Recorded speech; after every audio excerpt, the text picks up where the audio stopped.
হলো কার মহব্বতে? এই কোলাবন কথা বলবো, কার মহব্বতে? আমার মহব্বতে? কার মহব্বতে? আপনার আমার বাপদাদার মহব্বতে? কার মহব্বতে? হুজুর পাক সাল্লাল্লাহু আলাইহি ওয়াসাল্লাম নূরে মুজাসসাম হাবিবুল্লাহ ওনার মহব্বতে। জোরে বলুন সুবহানাল্লাহ। ওনার মহব্বতে যদি কেউ কোনো আমল করে, ওই মহব্বতটা, ওই আমলটা তার নাজাতের জরিয়া হয়ে যায়। সুবহানাল্লাহ। হয় কি হয় না? হয়। তাহলে শুনেন একটা ঘটনা, হয়তো আগে শুনতে পারেন, কিন্তু আল্লাহ পাক কোরআন শরীফে নামাজের কথা কমপক্ষে ৮২ বার বলছেন, বলেন না? ৮২ বার বলছেন, আকিমুস সালাহ, আকিমুস সালাহ, আকিমুস সালাহ। একবার বললেই তো হতো, ঠিক কিনা? আল্লাহর আদেশ তো একবারই যথেষ্ট, কিন্তু আল্লাহ বারবার বলবেন। আবার দেখেন সূরা ফাতিহা আমরা করি না? সূরা ফাতিহা আছে না নাই? আছে। আমি জানি তো, আমরা সব মুসলমান সূরা ফাতিহা জানার কথা। আমরা এই সূরা ফাতিহা প্রতিদিন, প্রতি নামাজের প্রতি রাকাতেই কিন্তু সূরা ফাতিহা পাঠ করি, ঠিক কিনা? কেন? একবার শুরুতে একবার পাঠ করলেই তো হতো, এরপর অন্য সূরা পড়লেই তো হতো। আল্লাহ প্রত্যেক রাকাতে সূরা ফাতিহা দিলেন কেন? কারণ সূরা ফাতিহার মধ্যে জানার বুঝার অনেক বিষয় আছে, এটা যেন বারবার পড়ে পড়ে নসিহত হাসিল করে। সুবহানাল্লাহ, সুবহানাল্লাহ। ঠিক না ভাই? বারবার নসিহতটা হাসিল করে, এই জন্য এই সূরা ফাতিহা আল্লাহ বারবার পড়তে বলেছে। এই জন্য এক ঘটনা দুইবার শুনলে মনে করবে না, এটা তো আগে শুনছি। কখন কোন উসিলায় কোন ঘটনার কারণে আল্লাহ হেদায়েত দিয়ে দিবেন কেউ বলতে পারে না, ঠিক কিনা? ঠিক না? আল্লাহ পাক রব্বুল আলামিন হযরত মুসা কালিমুল্লাহ আলাইহিস সালামকে গোসল দিবেন, কাফনের কাপড় পরাবেন, জানাজা পড়বেন, তাকে নিজের হাতে দাফন করে দিবেন। হযরত মুসা কালিমুল্লাহ ইসলাম আল্লাহ পাকের আদেশ, উনি ওই এলাকায় গেলেন। ওই এলাকায় গিয়ে জিজ্ঞাসা করলেন, কেউ ইন্তেকাল করেছে? এলাকাবাসী বললেন, তেমন গুরুত্বপূর্ণ কেউ তো ইন্তেকাল করে নাই। উনি বললেন, কেউ ইন্তেকাল করেছে কিনা? হ্যাঁ, একটা লোক ইন্তেকাল করেছে। সে ২০০ বৎসর হায়াত লাভ করেছিল। কত বৎসর? ২০০ বৎসর। ২০০ বৎসর। আর এই ২০০ বৎসর হায়াতে সে জীবনে একটা নেক কাজও করে নাই, একটা নেক কাজও করে নাই। আমরা দেখি নাই করতে, এলাকাবাসী দেখে নাই তাকে একটা নেক কাজ করতে। সে সারা জীবন নাফরমানি করেছে। নাউযুবিল্লাহ, নাউযুবিল্লাহ। যার কারণে আমরা এলাকাবাসী তাকে পছন্দ করি না, ভালোবাসি না। আমরা তাকে ওই জঙ্গলের মধ্যে ফেলে রেখেছি। নাউযুবিল্লাহ, জঙ্গলে ফেলে এসেছি। 10টা। হযরত মুসা কালিমুল্লাহ ইসলাম বলেন, সর্বনাশ করেছে। কোথায়? অমুক জায়গায়।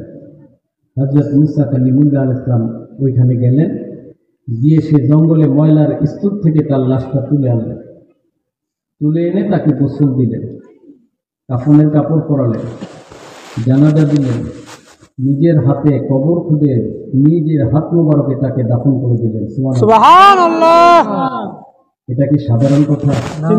একজন জলিলুল কদর রাসূল, যার গোসল, দাফন, কাফন, জানাজা পড়েন, তার সম্মানটা কতটুকু, ঠিক কিনা? কারণ আল্লাহ বলেছেন, আমার মহব্বতের বান্দা। সুবহানাল্লাহ, সুবহানাল্লাহ। কার মহব্বতের বান্দা? আল্লাহ পাকের, আল্লাহর মহব্বতের বান্দা। এই জন্য উনি সেটা করলেন। ঠিক আছে, সব কাজ কমপ্লিট করে উনি আল্লাহ পাকের দরবারে গেলেন। তুর পর্বতে কথা বলার জন্য বললেন, বার এলাহি, আমার একটা প্রশ্ন। কি প্রশ্ন? আপনি বললেন আপনার একজন মহব্বতের বান্দা ইন্তেকাল করেছে। আমি বিশ্বাস করি, যেহেতু আপনি বলেছেন অবশ্যই সত্য, অবশ্যই সত্য, ঠিক না বেটে? ঠিক। তা আমার প্রশ্ন হচ্ছে, আপনি বললেন লোকটা আপনার মহব্বতের বান্দা, ঠিক আছে, কিন্তু এলাকাবাসী বলল, সাক্ষী দিল, সে ২০০ বৎসর হায়াত লাভ করেছে। ২০০ বৎসর হায়াতে জীবনে একটা নেক কাজ এলাকাবাসী তাকে করতে দেখে নাই। আমার প্রশ্ন হচ্ছে, যেই লোকটা ২০০ বৎসর গুনাহ করেছে, নাফরমানি করেছে, কোনো নেক কাজ করে নাই, ওই লোকটা কি করে আপনার মহব্বতের বান্দা হয়ে গেল? সুবহানাল্লাহ। কি করে মহব্বতের বান্দা হলো? প্রশ্ন আসে কি আসে না? আসে, অবশ্যই আসে। যে একটা গুনাহগার লোক, পাপী লোক, নাফরমান ব্যক্তি, সারা জীবন নাফরমানি করেছে, ওই লোকটাকে আল্লাহ বললেন আমার মহব্বতের বান্দা। আল্লাহ তাকে মহব্বত করলেন, নিশ্চয়ই কোনো কারণ আছে। আছে না নাই? আছে। বিনা কারণে না, নিশ্চয়ই কারণ আছে, কোন উসিলা আছে, যে উসিলায় আল্লাহ পাক তাকে মহব্বতের বান্দা হিসেবে কবুল করে নিয়েছেন। সুবহানাল্লাহ, সুবহানাল্লাহ। উসিলা দরকার আছে না? আছে, আছে না নাই? আছে। আজকে কিছু লোক বলে উসিলা ধরা যাবে না, উসিলা ধরলে শিরক হবে। তোরে বলে নাউযুবিল্লাহ। উসিলা ধরলে নাকি শিরক হয়। আরে দুনিয়াতে কোনো কাজ উসিলা ছাড়া হয় না, উসিলা ছাড়া হয় না। আপনি সন্তান চান, আপনি সন্তান চান, বিয়ে না করলে সন্তান হবে? জি না, বিয়ে না করলে সন্তান হবে? জি না, হবে না। আপনি পরীক্ষায় পাস করতে চান, পড়ালেখা করতে হবে তো, ঠিক না বেটা? ঠিক। পড়ালেখা না করলে পাস করা যাবে? জি না। তো উসিলা লাগবে। এখানে আপনি আলো দিবেন, আলো। তা আলো দিতে হলে তো আপনার বাতি লাগাতে হবে, নাকি না? বাতি ছাড়া আলো হবে? মাইক করে আওয়াজ দূরে যাবে? না, এই আওয়াজটা দূরে যাওয়ার উসিলা হচ্ছে মাইক, ঠিক না বেটা? ঠিক। আপনি চাকরি না করলে রিজিক পাবেন? জি না, পাবেন রিজিক।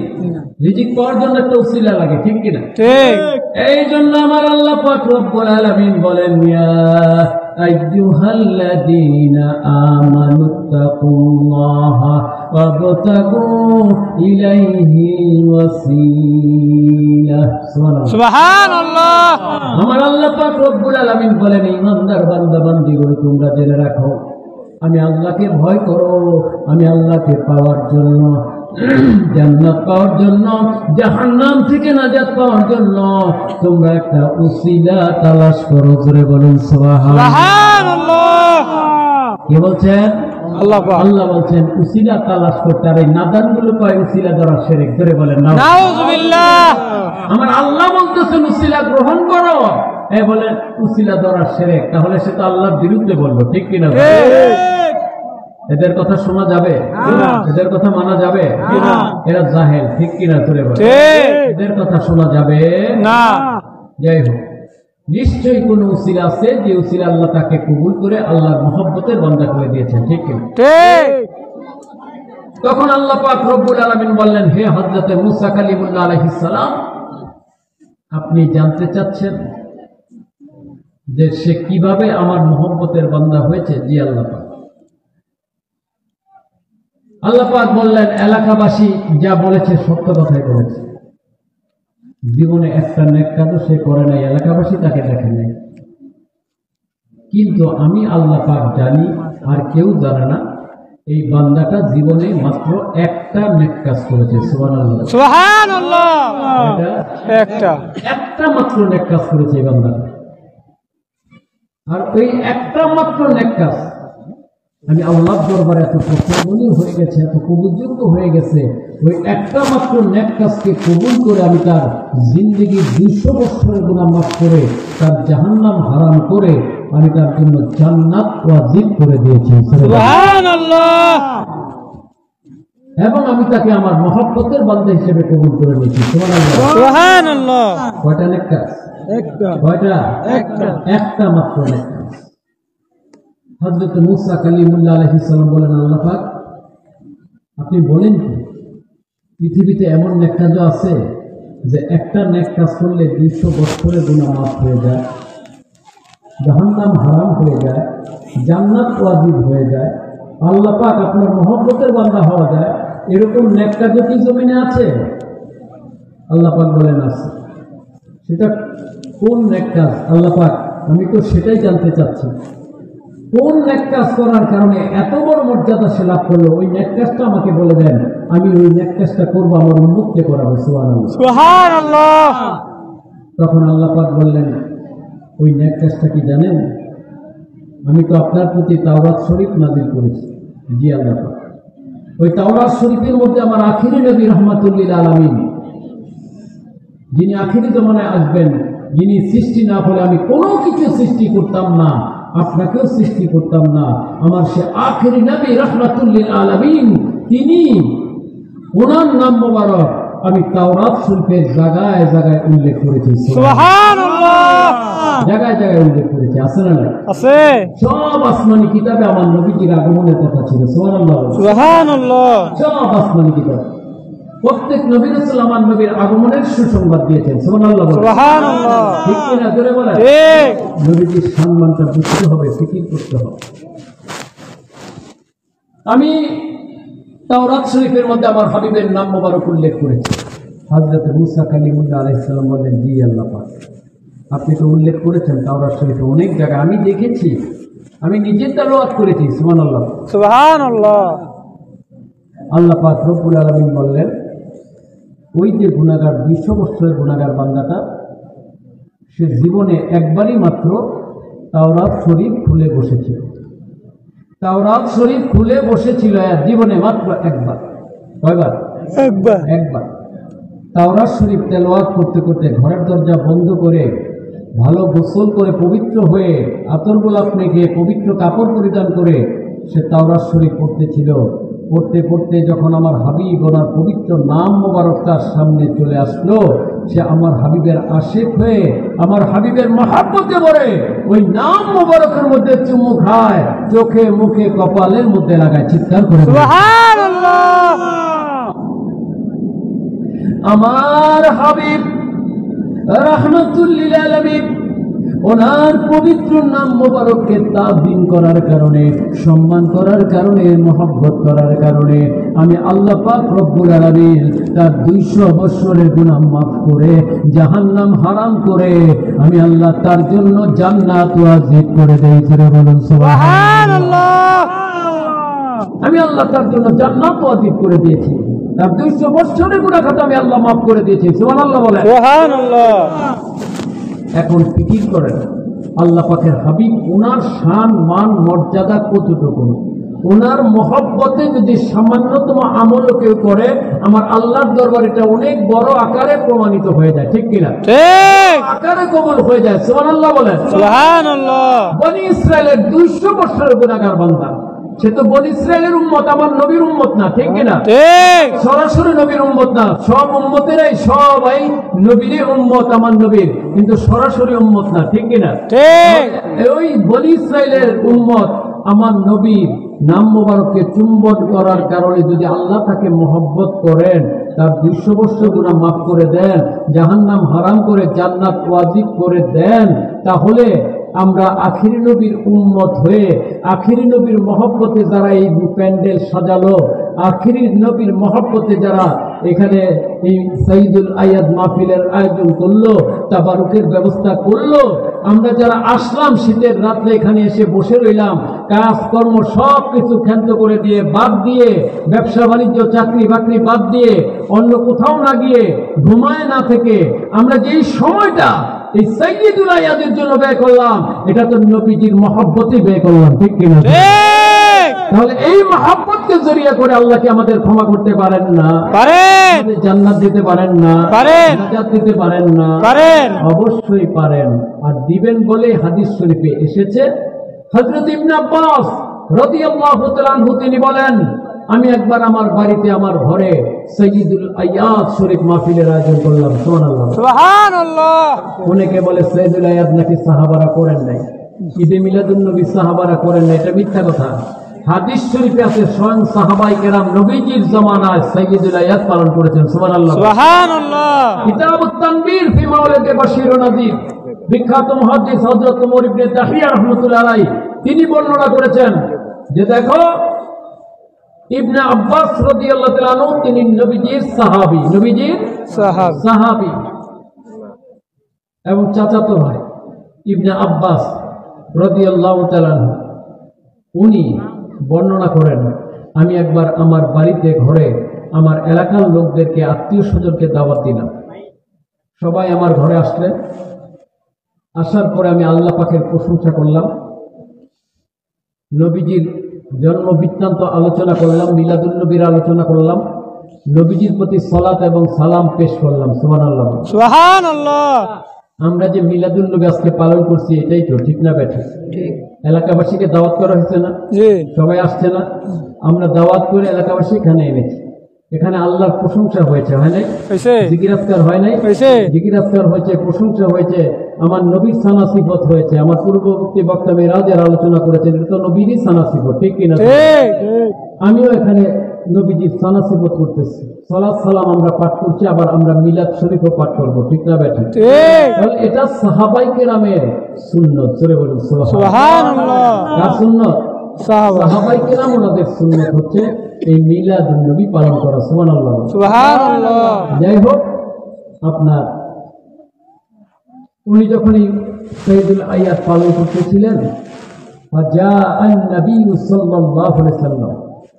নবীজি কতিপয় সাহাবাই কেরাম সহ ওনার বাড়িতে গেলেন, যায় দেখলেন যে সাইয়্যিদুল আয়াত মাহফিল হচ্ছে, মিলাদুন নবীর মাহফিল হচ্ছে। সুবহানাল্লাহ। সুবহানাল্লাহ।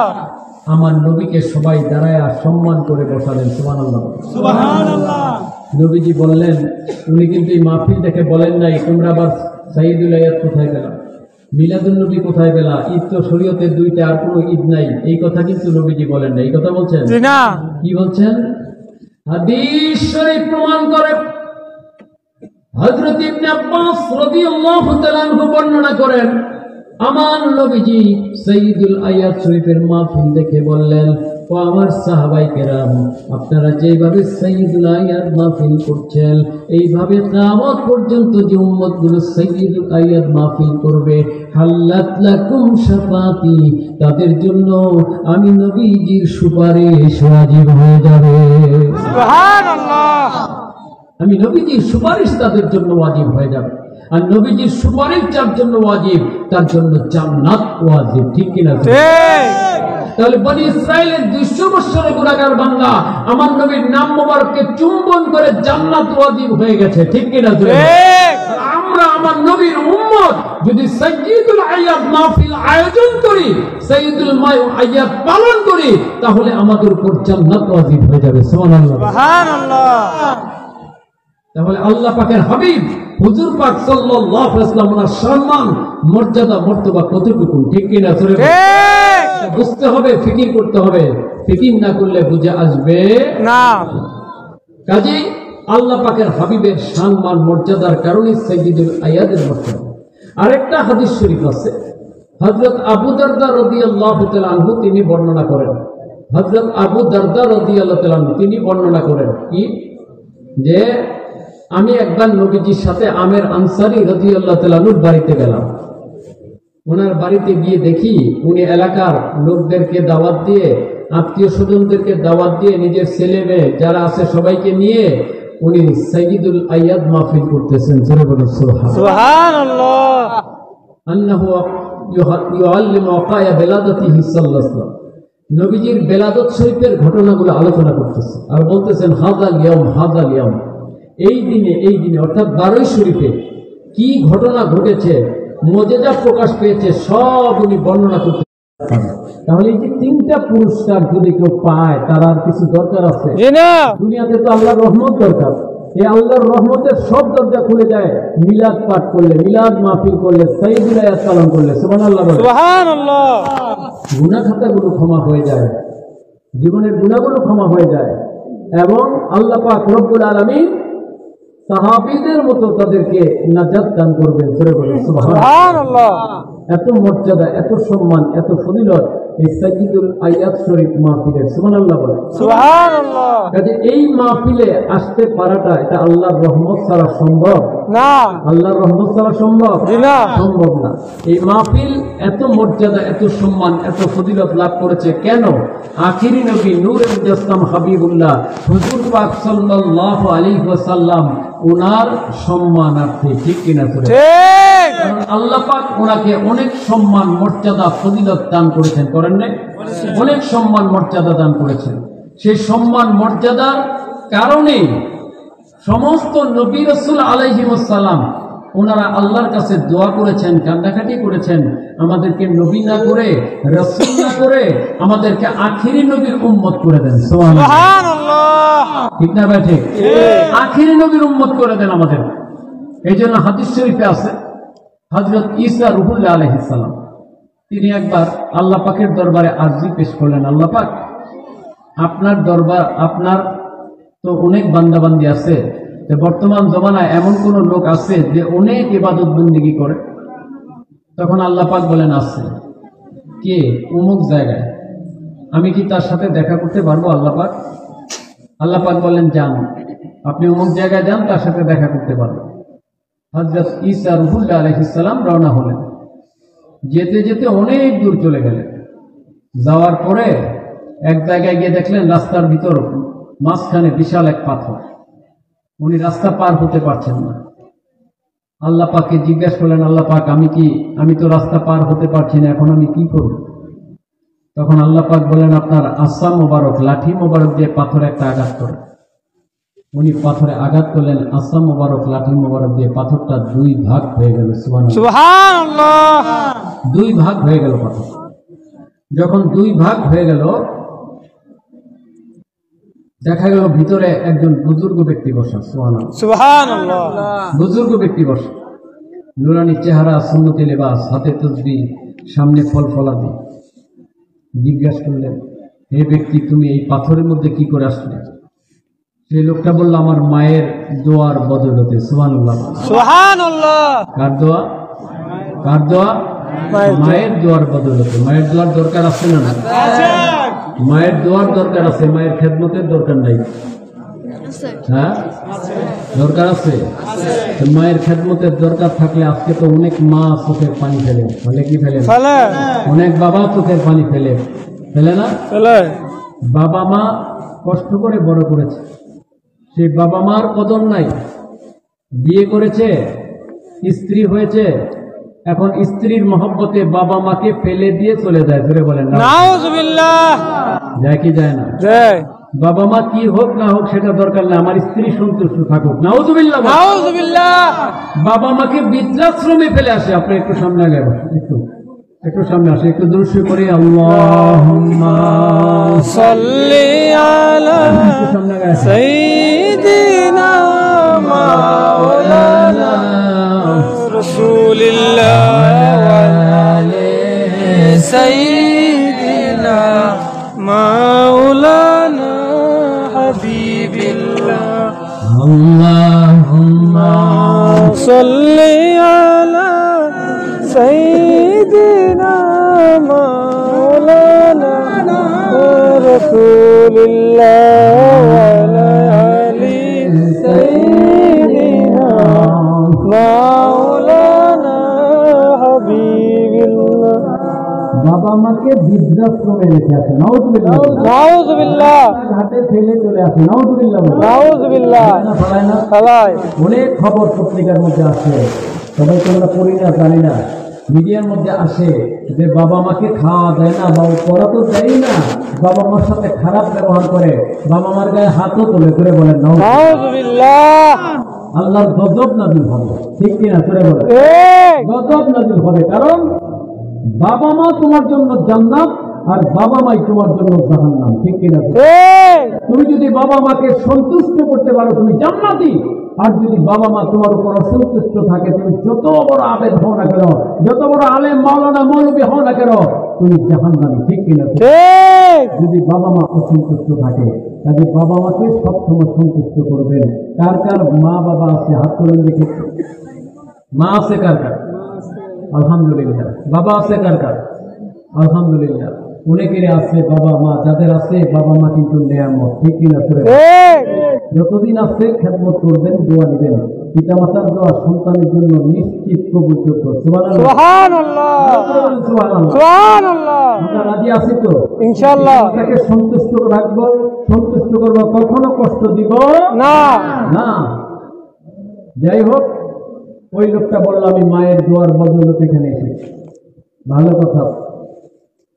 আপনি খান কি খান? আমি যে ফল ফলাদি আছে জান্নাত থেকে। সুবহানাল্লাহ। সুবহানাল্লাহ। আপনার ওযু গোসল ইস্তেঞ্জা কিভাবে হয়? কুদরতি ভাবে হয়। আল্লাহ পারেন না? পারেন। কুদরতি ভাবে আল্লাহ পাক করেন। সুবহানাল্লাহ। সুবহানাল্লাহ। আপনি কতদিন পর্যন্ত আছেন আজকে এখানে? এই পাথরের ভিতরে আপনি কতদিন পর্যন্ত অবস্থান করছেন? সেই বুজুর্গ ব্যক্তি বলল, আজকে 400 বছর যাবত। সুবহানাল্লাহ। 400 বছর। 400 বছর যাবত আমি এখানে আছি। 400 বছর। হযরত ঈসা রূহুল্লাহ আলাইহিস সালাম এটা শুনে তাজ্জুব হয়ে গেলেন, অবাক হয়ে গেলেন। বলেন, আল্লাহ পাক, আপনার জমিনে এমন বান্দাবান্দিও আছে যে বান্দা 400 বছর একাধারা ইবাদতে মশগুল। সুবহানাল্লাহ, সুবহানাল্লাহ। এমন বান্দা আছে। আমার আল্লাহ পাক রব্বুল আলামিন হযরত ঈসা রূহুল্লাহ আলাইহিস সালামকে ডাক দিয়ে বলেন, আমার সম্মানিত রাসূল হযরত রূহুল্লাহ আলাইহিস সালাম, আপনি এই বান্দার 400 বছরের ইবাদতের কথা শুনে অবাক হয়ে গেলেন।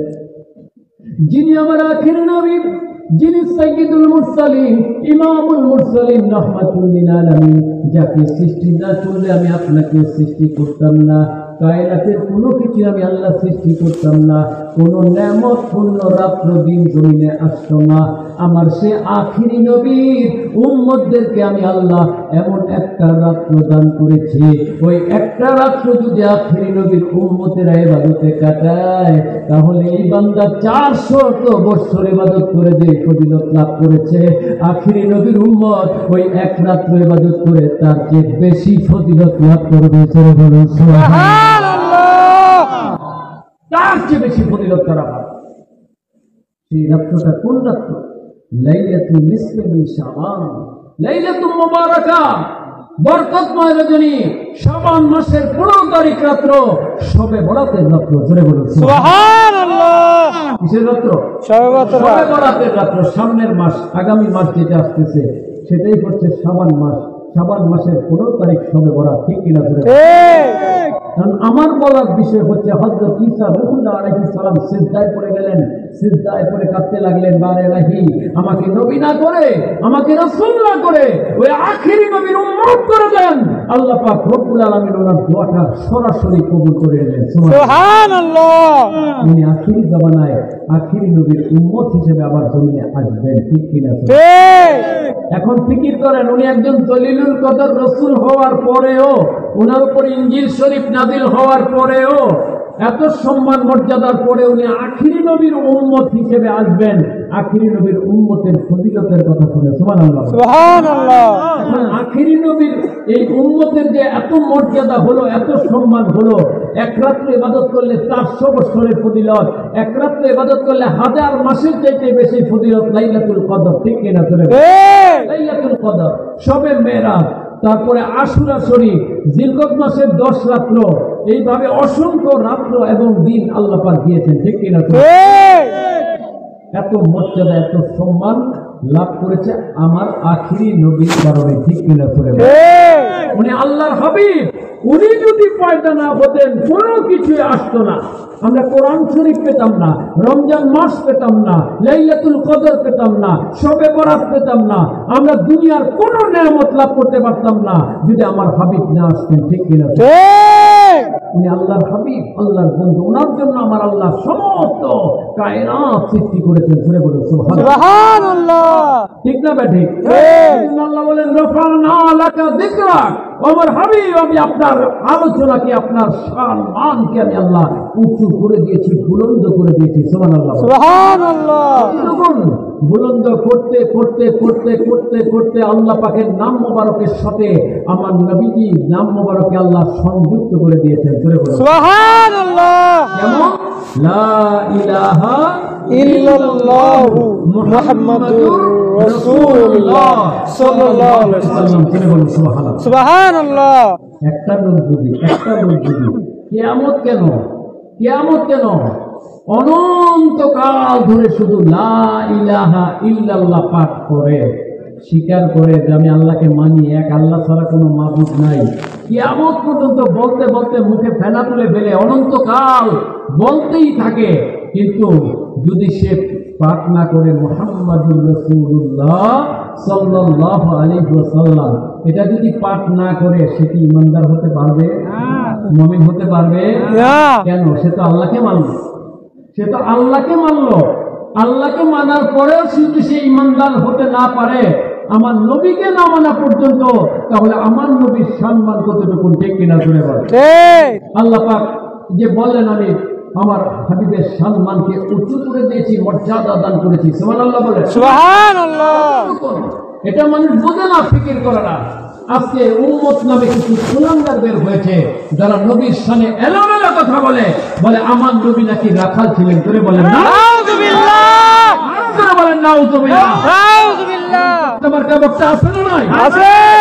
ইসলামের দুশমন, মুসলমানের দুশমন, আল্লাহর হাবিবের দুশমন, ঠিক কিনা? আমার নবীর দুশমন এরা ইহুদি নাসারার দালাল, ঠিক? নূর নবীজির দুশমনেরা হুঁশিয়ার সাবধান, নূর নবীজির দুশমনেরা হুঁশিয়ার সাবধান, ওলি আল্লাহর দুশমনেরা হুঁশিয়ার সাবধান। সাইদুল শরীফ জিন্দাবাদ জিন্দাবাদ, রাজারবাগ দরবার শরীফ জিন্দাবাদ জিন্দাবাদ। আল্লাহ পাক কোরআন শরীফে নিষেধ করেছে, কারণ এই ইহুদি নাসারা মুশরিক কাফেরগুলো কি বলতো জানেন? আমার নবীকে বলতো রয়না রয়না। রয়না শব্দের অর্থ দুইটা, একটা শব্দ হচ্ছে আমার অর্থ হচ্ছে আমার দিকে লক্ষ্য করেন, আরেকটা অর্থ হচ্ছে মেষ সেবক, অর্থাৎ বাংলায় বলে রাখাল। বাংলায় কি বলে? রাখাল, রাখাল বলে। আমার নবীজি মেষ চড়াইছেন, মেষ চড়াইছে, প্রত্যেক নবী রাসূল মেষ চড়াইছে। এখন মেষ চড়াইলে কি রাখাল হয়? মেষ চড়াইলে কি রাখাল হয়? আপনার বাড়িতে দেখবেন, এলাকায় গ্রামের বাড়িতে সবার ঘরে গরু ছাগল আছে, আছে না? আছে। গরু ছাগল অনেকেই নিজে মাঠে দিয়ে আসে, ঘাস খাওয়ায়, আবার ঘরে নিয়ে আসে। এটা কি রাখাল হয়ে গেল?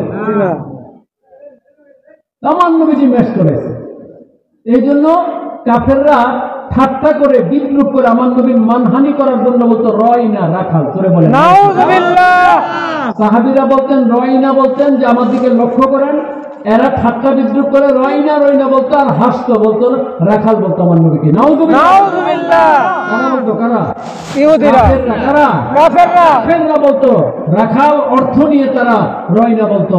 আমার আল্লাহ আয়াত নাজিল করে দিলেন, আয়াত শরীফ আল্লাহ পাক নাজিল করে দিলেন, ও আমার সাহাবীগণ, আজকের থেকে আপনারা এই রয়না শব্দ ব্যবহার করবেন না, কারণ রয়না শব্দের দুইটা অর্থ, একটা ভালো একটা খারাপ। যেটা আমার হাবিবের মানহানি হয়ে থাকে এটা কাফেররা বলে থাকে, আপনারা এই শব্দ ভুন্নত করো আর বলবেন না।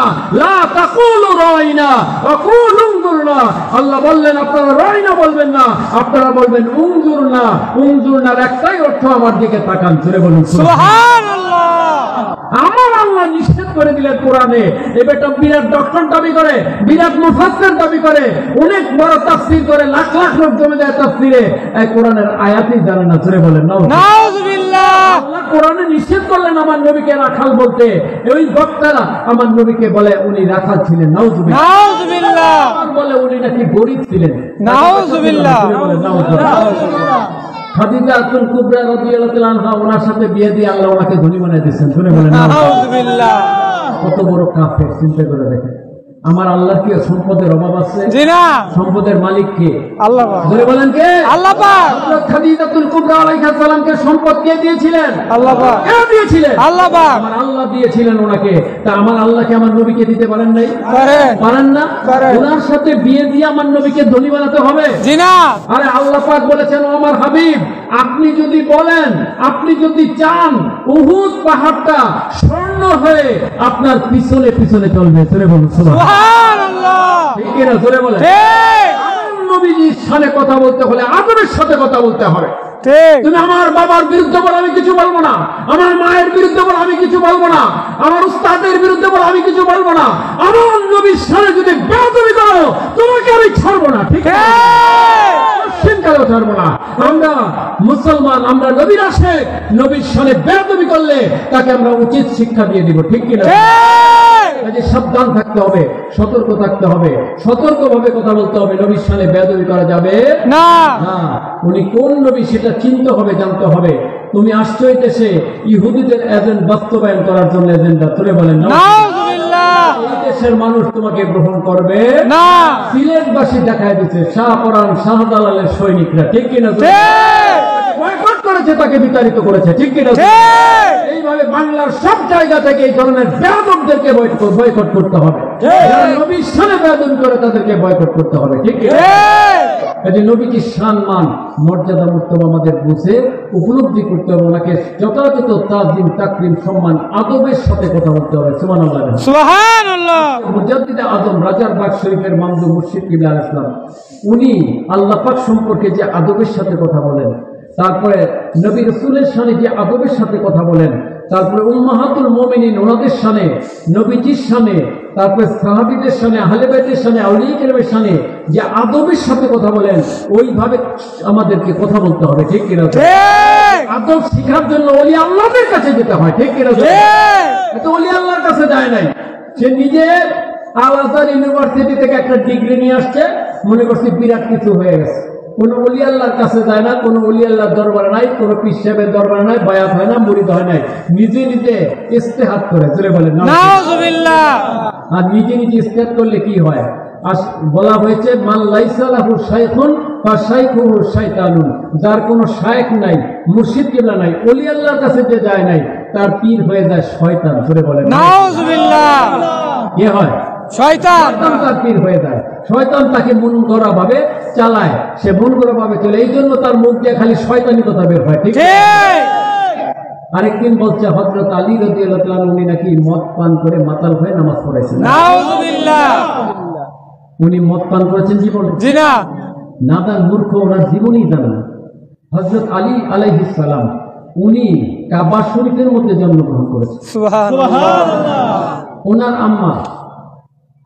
ওনার আম্মা ফাতেমা বিনতে আসাদ রাদিয়াল্লাহু তাআলা আনহা, আবু লাহাবের স্ত্রী, ওনার আম্মা, উনি যখন গর্ভে, উনি কাবা শরীফের পার দিয়ে যাচ্ছিলেন, এমন সময় ওনার প্রসব বেদনা, যখন প্রসব বেদনা অর্থাৎ উনি জমিনে আসবেন, এখন কাবা শরীফের পার দিয়ে যাচ্ছেন, বাহিরে তো লোকজন আছে না?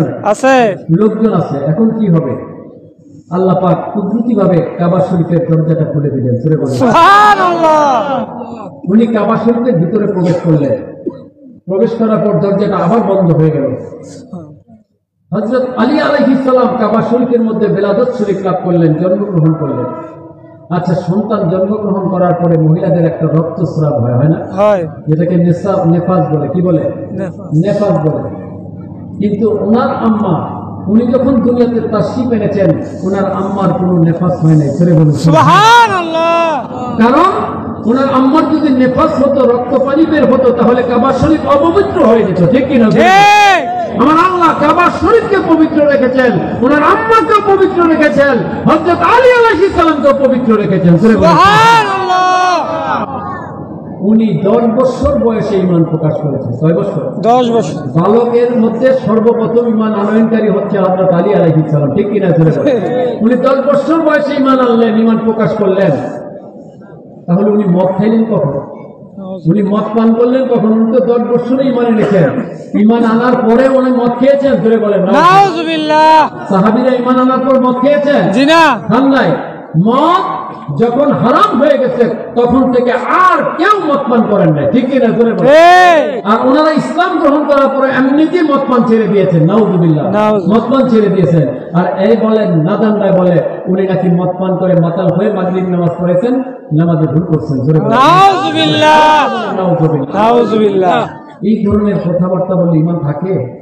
ঈমান থাকে না। এদের কথা শোনা যাবে না। এদের মাহফিলের লোক হবে, এদের মাহফিলের লোক হবে অনেক লোক, লাখ লাখ লোক। একদিন 2 দিন আগে গিয়ে বসে থাকবে মাহফিলে। কারণটা কি? কারণ ইবলিস শয়তান ঢুকায় দেয়, ঠিক কিনা? ইবলিস শয়তান ঢুকায় দেয়, তাদেরকে মাহফিলের মধ্যে ঢুকায় দেয় ইবলিস শয়তান। কারণ সেখানে গেলে তো ঈমানটা নষ্ট হবে, আমলটাও নষ্ট হবে, ঠিক কিনা? ঈমান তো নষ্ট হচ্ছে। এই সমস্ত বক্তব্য বিশ্বাস করলে ঈমান থাকবে? জি না। কোন নাদান আছে বলে এর সাপোর্ট করতে গিয়ে বলে ঠিকই তো বলছে, নবী তো রাখালি আছেন, নাউযুবিল্লাহ। আমরা বলে নাউযুবিল্লাহ। ঈমান আছে? জি না। ঈমানটা সাথে সাথে চলে গেছে, ঠিক কিনা? ঠিক। আর বেপরদা বেহায়াপনার গুনাহ তো হচ্ছে। সামনে আপনার দেখবেন ক্যামেরার অভাব নাই, ঠিক কিনা? মাহফিলে বক্তার সামনে ক্যামেরার অভাব নাই। মনে হচ্ছে শুটিং করতে আসছে বক্তা। কি করতে আসছে? শুটিং করতে আসছে বক্তা। ক্যামেরার অভাব নাই। হাজার হাজার ছবি তুলতেছে, লাখ লাখ ছবি তুলতেছে। সমস্ত মুসল্লিদের, শ্রোতাদের হাতে মোবাইল ভিডিও করতেছে, ঠিক কিনা? হাজার হাজার ছবি একবারও নিষেধ করা।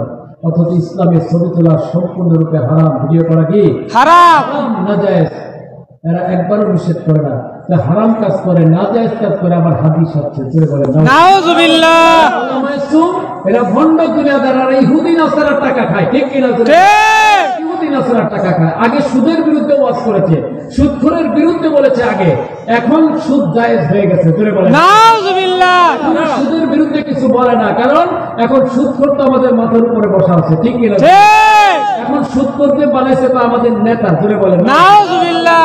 সুদখোর নাকি তার নেতা? নাউজুবিল্লাহ। নাউজুবিল্লাহ। সুদখোর নেতা হতে পারে? জি না। সুদখোর প্রধান হতে পারে? জি না। হতে পারে না।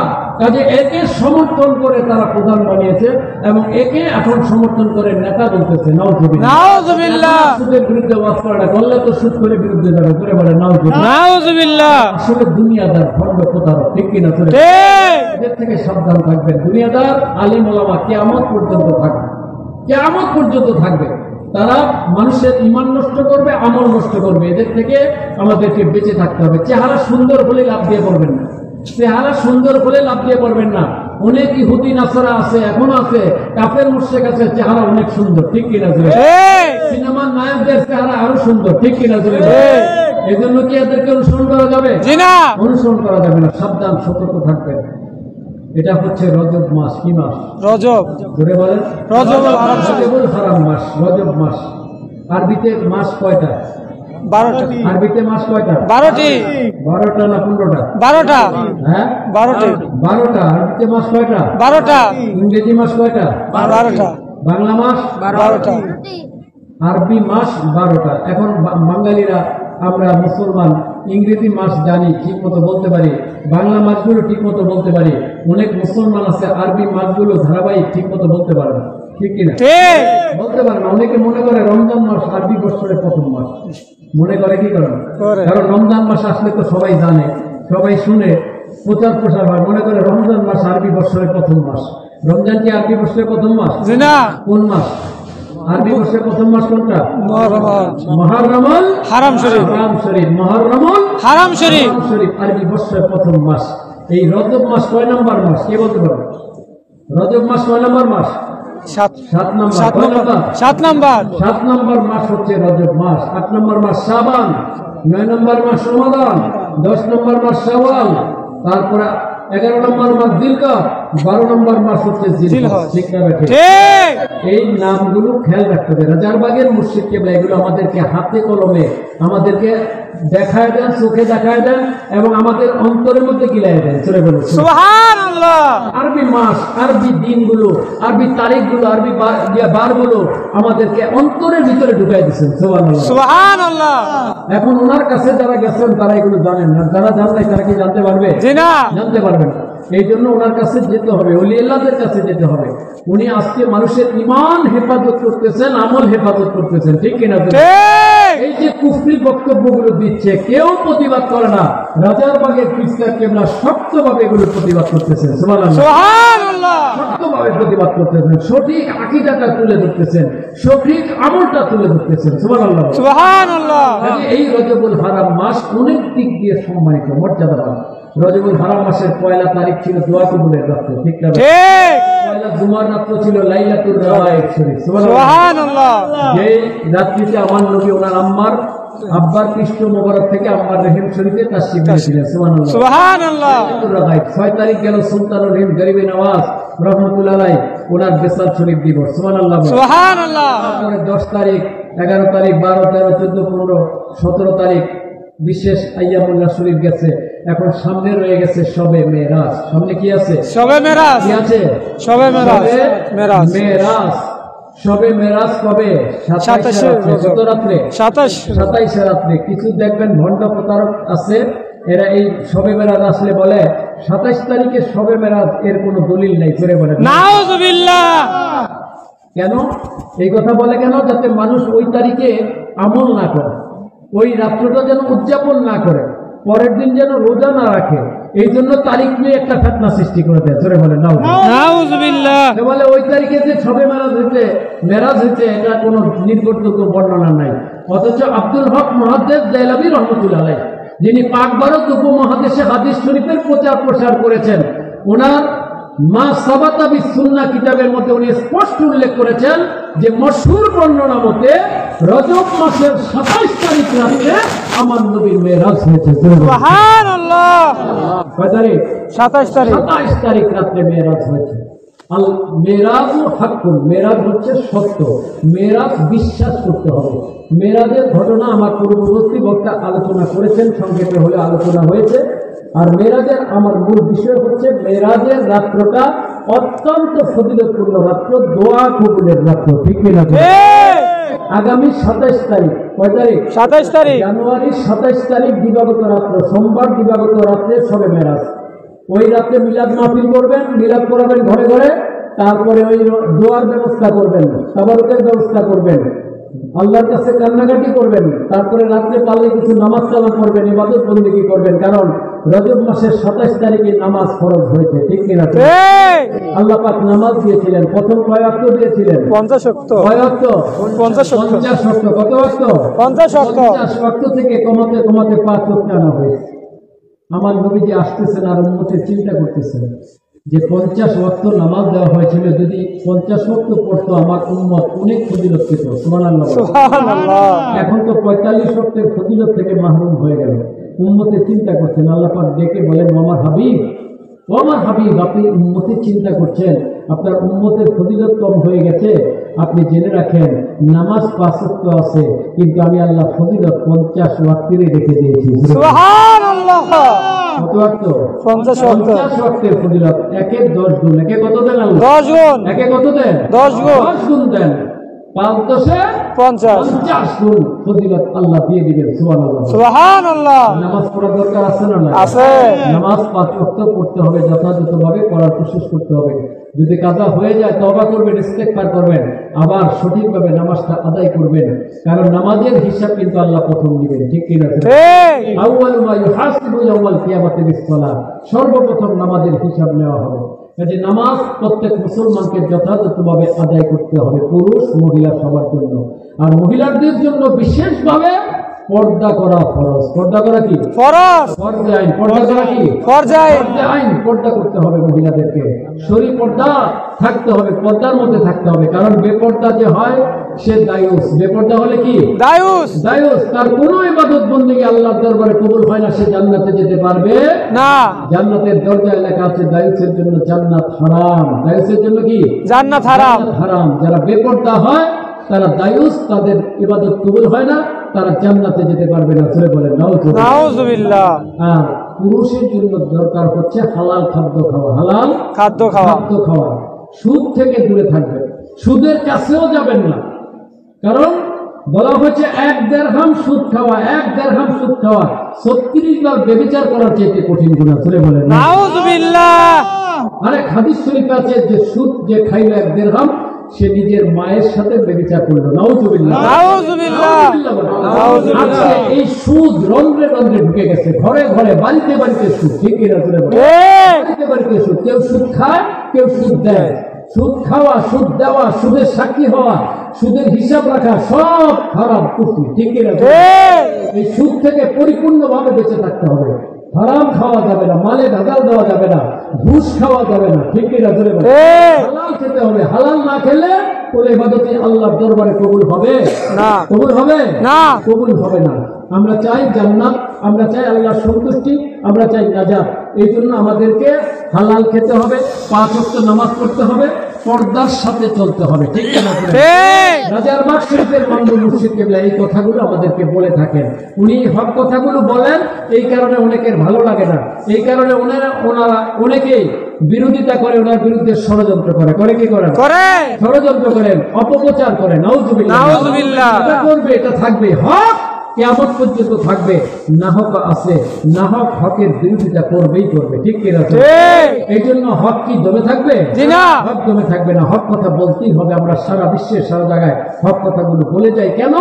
মানুষের ঈমান হেফাজতের জন্য, মানুষের আমলটাকে হেফাজতের জন্য, মানুষকে আল্লাহওয়ালা করে দেওয়ার জন্য। কারণ আল্লাহ বলেছেন, ইয়া আইয়ুহাল্লাযীনা আমানুত্তাকুল্লাহ হাক্কা তুকাতিহি ওয়া লা তামুতুন্না ইল্লা ওয়া আনতুম মুসলিমুন।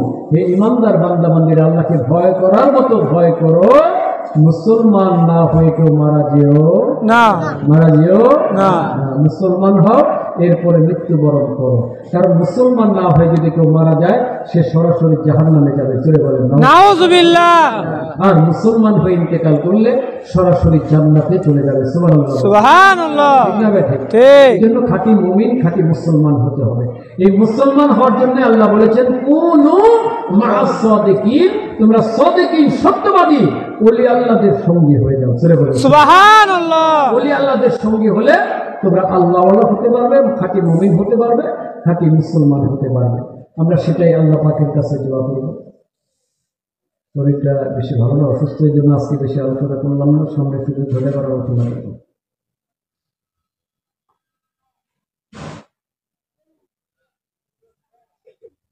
এখানে একটা প্রশ্ন আছে, জামানার ইমামের আনুগত্য করা কি? আল্লাহ হাদিস শরীফে বলেছেন মাল্লাম ইয়ারিফ ইমাম জামানিহি ফাকাদ মাতা মাইতাতাল জাহিলিয়া। প্রত্যেক জামানায় একজন ইমাম থাকেন। ইমাম মানে মূল লক্ষ্যস্থল, মুজাদ্দিদ ইমাম, আল্লাহর লক্ষ্যস্থল একজন ব্যক্তি থাকেন। বর্তমান জামানায় ইমাম হচ্ছেন, মুজাদ্দিদ হচ্ছেন রাজার বাগের পীর। সুবহানাল্লাহ। যারা এই জামানার ইমামকে চিনে না তারা জাহিলিয়াতের মধ্যে মারা যায়। নাউজুবিল্লাহ। যারা জামানার ইমামকে চিনে না তারা তো ওনার কাছে যেতে পারে না। যেতে না পাওয়ার কারণে তাদের আকীদা ঠিক থাকে না, আমল ঠিক থাকে না। দেখেন না বক্তাগুলিকে উল্টাপাল্টা কথা কয়, আর উল্টাপাল্টা আমল করে কেন? জামানার ইমামকে না চিনার কারণে। নাউজুবিল্লাহ। জামানার ইমামের কাছে যাইতো তাহলে তাদের আকীদা ভালো থাকতো, আমল ভালো থাকতো। ঠিক কিনা? এটা ফরজ। জামানার ইমামের আনুগত্য করা ফরজ। পর্দা করা কি? পর্দা না করলে কি হবে? তো কই দিলাম পর্দা করা ফরজে আইন। পর্দা করা কি? ফরজে আইন। বেপর্দা হারাম। যে বেপর্দা হয় সে দায়ুস জান্নাতে প্রবেশ করতে পারবে না। বিবাহের মাঝে উকিল বা মা হওয়া সম্পর্কে ইসলাম কি বলে? বিবাহেতে উকিল বা উকিল মা হতে হবে এমন কোন শরীয়ত নির্দেশ দেয় না। শরীয়তে কোনো এরকম নির্দেশ নাই যে উকিল বাপ হতে হবে, উকিল মা হতে হবে, এরকম কোনো নির্দেশ নেই। আর অনেকে দেখা যায় উকিল বাপ হয়, উকিল মা হয়, বেগানা হইলেও তার সাথে দেখা সাক্ষাৎ করে। তার সাথে দেখা সাক্ষাৎ করলে সেটা কবিরা গুনাহ হয়। দেওয়া শর্ত না, শরীয়তে এটা শর্ত করা হয় না যে উকিল বাপ দিতে হবে, উকিল মা দিতে হবে। কেউ যদি উকিল বাবা মা দেয় তাহলে যদি তার সে গায়ের মাহরাম না হয় তার সাথে দেখা করা যাবে না।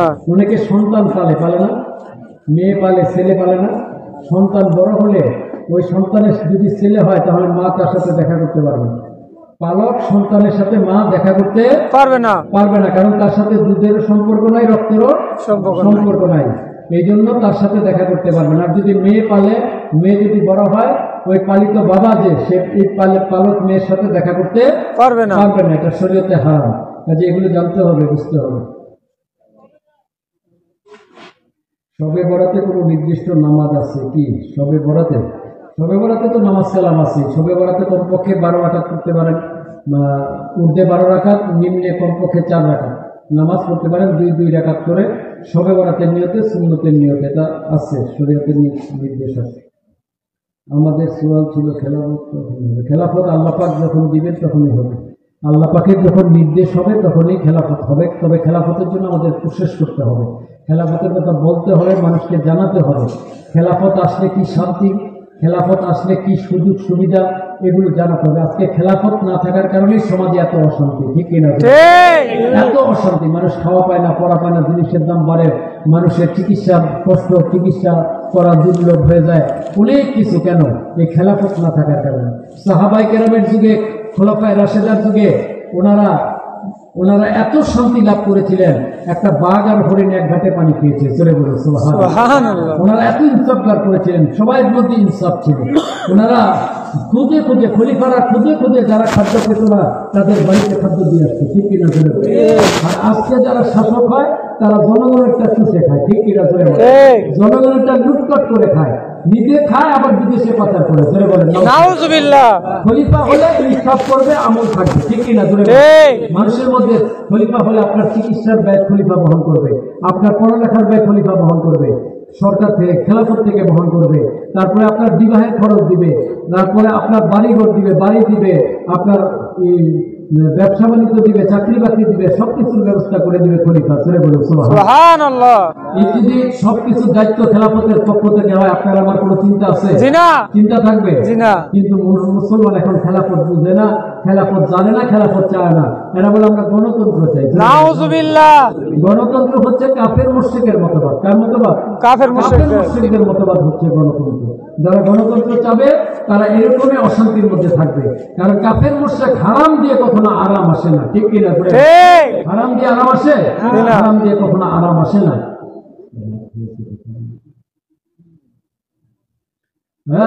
হারাম থেকে আমাদের বেঁচে থাকতে হবে, খেলাফতের জন্য কোশিশ করতে হবে এবং খেলাফত চাইতে হবে। গণতন্ত্র, ভোট, নির্বাচন বর্জন করতে হবে। ঠিক কিনা?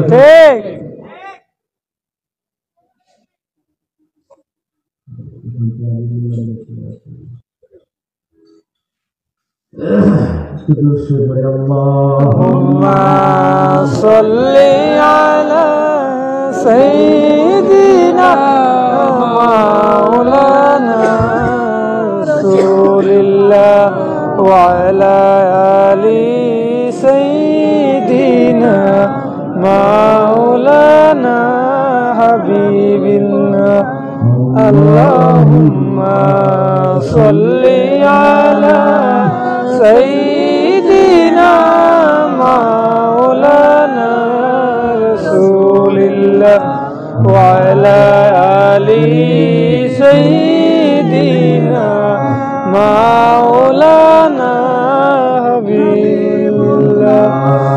আল্লাহুম্মা সাল্লি আলা সাইয়্যিদিনা মাওলানা রাসূলিল্লাহ ওয়া আলা আলি সাইয়্যিদিনা মাওলানা হাবিবিল্লাহ। কাজে মূল বিষয়গুলো আমাদের খেয়াল রাখতে হবে। এখন বর্তমানে এই বেপর্দা বেহায়াপনাটা একটু বেশি ছড়াই গেছে। ঠিকই অশ্লীলতা, বেপর্দা, বেহায়াপনা এত ছড়াইছে যেটা বলা অপেক্ষায় গেছে। আর এগুলো ছড়ানোর মূল কারণ হচ্ছে ইহুদি নাসারাগুলো, কাফের মুশরিকগুলো। এই কাফের মুশরিকগুলো কিন্তু মুসলমানদেরকে বেপর্দা করতেছে, বেহায়া করতেছে। ঠিক আছে? কারণ এরা মুসলমানের শত্রু। এরা কার শত্রু? মুসলমানের শত্রু। মুসলমানের শত্রু এরা, না বন্ধু? শত্রু। কাফেরদের বন্ধু বলা যাবে? জি না। ভাই বলা যাবে? জি না। আজকে অনেকে বলেন হিন্দু মুসলমান ভাই বলে। নাউযুবিল্লাহ। হিন্দু আর মুসলমান ভাই হতে পারে? জি না। হিন্দুরা দেখেন আজকে ভারতে কি করতেছে। বাংলাদেশে হিন্দুরা এত শান্তিতে আছে, এরপরে আমরা নাকি অত্যাচার করি। নাউযুবিল্লাহ। আর সেখানে যা দেখেন মুসলমানের মসজিদ ভেঙে যাচ্ছে। নাউযুবিল্লাহ। মুসলমানের মাদ্রাসা ভেঙে যাচ্ছে। নাউযুবিল্লাহ। ঘরবাড়িগুলোতে আগুন জ্বালায় দিচ্ছে। নাউযুবিল্লাহ। গরুর গোশত রাখতে দেখলে, ফ্রিজে যদি গরুর গোশত দেখে, ওই মুসলমানের উপর জুলুম করে, নির্যাতন করে। নাউযুবিল্লাহ। তাহলে বোঝা গেল কি কাফের মুশরিকগুলো মুসলমানের কি শত্রু। শত্রু। শত্রু না হলে ফিলিস্তিনে দেখেন লাখ লাখ মুসলমান মেরে শেষ করে দিয়েছে, শহীদ করেছে। ঠিক কিনা? Syria, Lebanon, Iraq, Afghanistan, Myanmar সব জায়গায় মুসলমানকে মেরে শেষ করে দিয়েছে। নাউযুবিল্লাহ। কারণ তারা মুসলমানের দুশমন, মুসলমানের শত্রু। আল্লাহ পাকই কোরআন শরীফে বলেছেন, লা তাজিদান্না আশাদ্দান নাসি আদাওয়াতান লিল্লাযিনা আমানুল ইয়াহুদ, যে তোমরা তোমাদের সবচেয়ে বড় শত্রু হিসেবে পাবে প্রথম হচ্ছে ইহুদি। প্রথম কি? ইহুদি। ইহুদি, ইসরায়েল, পরগাছা ইসরায়েল, সন্ত্রাসী ইসরায়েল। এই সন্ত্রাস এরা করে সন্ত্রাসী, আর মুসলমানরা বলে সন্ত্রাস। ধরে বলে নাউযুবিল্লাহ। কোন মুসলমান কোন কাফেরের দেশে হামলা করছে? জি না। কেউ দেখাতে পারবে? জি না। কাফের গুলো আমেরিকা, রাশিয়া, চীন, জাপান, ইংল্যান্ড, ফ্রান্স এরা একসাথে হয়ে মুসলমান দেশগুলোতে হামলা করে। ঠিক কিনা? বলে মুসলমান দেশে সন্ত্রাস আছে, সন্ত্রাস দমন করতে হবে। এই মিথ্যা অজুহাত দিয়ে মুসলমান দেশে হামলা করে, মুসলমানকে শহীদ করে, মুসলমান দেশগুলোকে ধ্বংস করে দেয়। চলে বলে নাউযুবিল্লাহ। এদের থেকে সাবধান, এরা মুসলমানের দুশমন। এরা 24 ঘন্টা ষড়যন্ত্র করে কি করে মুসলমানের ঈমান আমল নষ্ট করা যায়। চলে বলে নাউযুবিল্লাহ। 24 ঘন্টা ষড়যন্ত্র করে কি করে মুসলমানের ঈমান আমল নষ্ট করা যায়। যেমন দেখেন, এই যে এখন এত অশ্লীলতা, বেহায়াপনা কেন? মুসলমানের ঈমান নষ্ট করার জন্য তারা টেলিভিশন বানাইছে। কি বানাইছে? টেলিভিশন। টেলিভিশন কে বানাইছে? মুসলমান কাফেররা বানাইছে। কে বানাইছে? কাফেররা। এই টেলিভিশন কাফেররা বানাইলো। টেলিভিশন মুসলমানের ঘরে ঘরে ঢুকাই দিল। টেলিভিশন দেখে দেখে মুসলমানের লজ্জা শরম চলে গেছে। ঠিক কিনা? ঠিক। এরপরে ঢুকাই দিল ডিশ এন্টিনা। কি ঢুকাইল?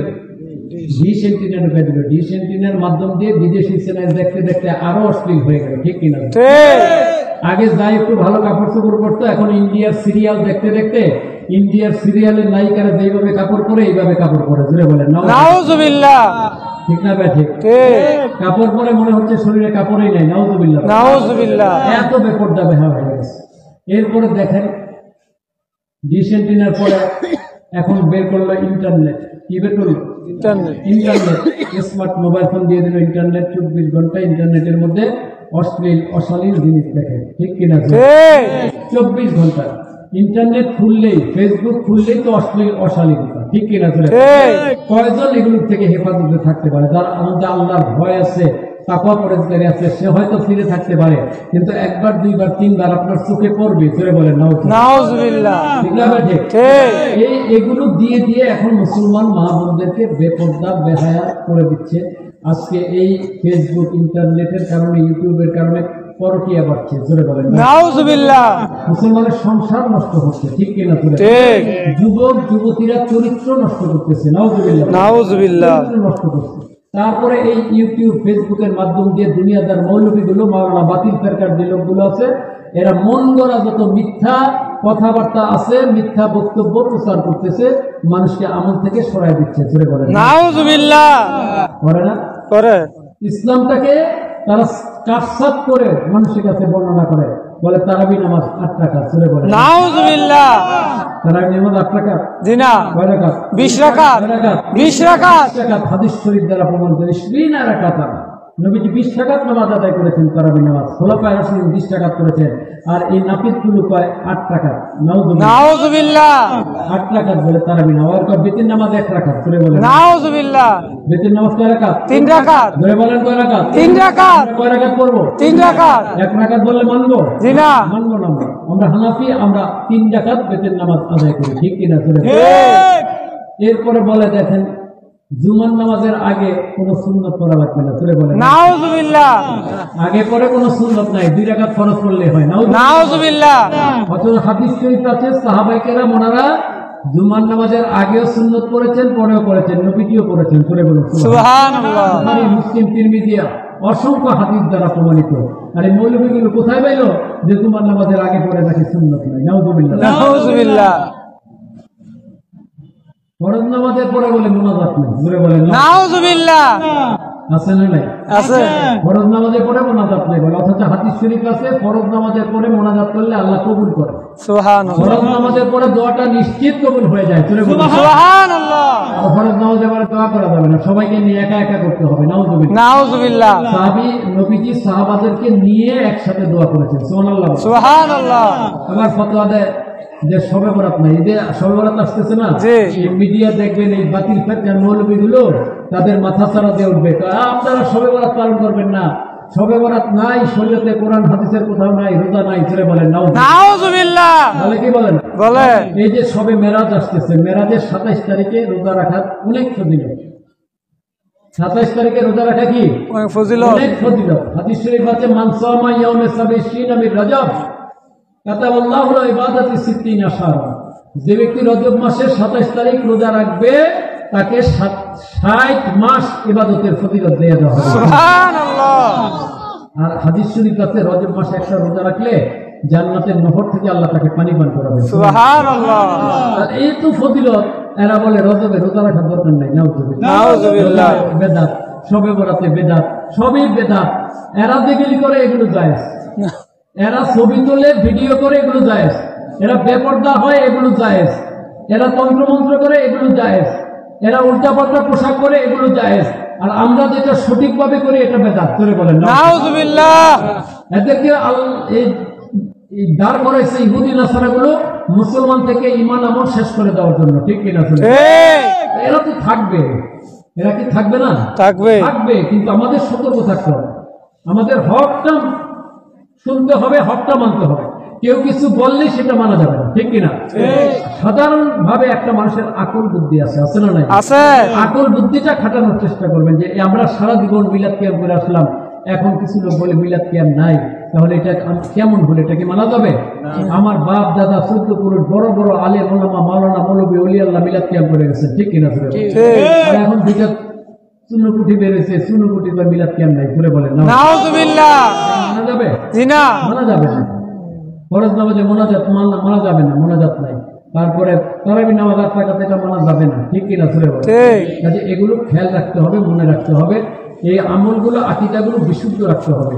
এই জন্য হক জায়গায় যেতে হবে, হক ওলি আল্লাহর কাছে আমাদেরকে পৌঁছাতে হবে, নচেত আমরা হক জিনিসটা জানবো না, হক জিনিসটা বুঝবো না, ঠিক না ব্যাঠিক? ঠিক।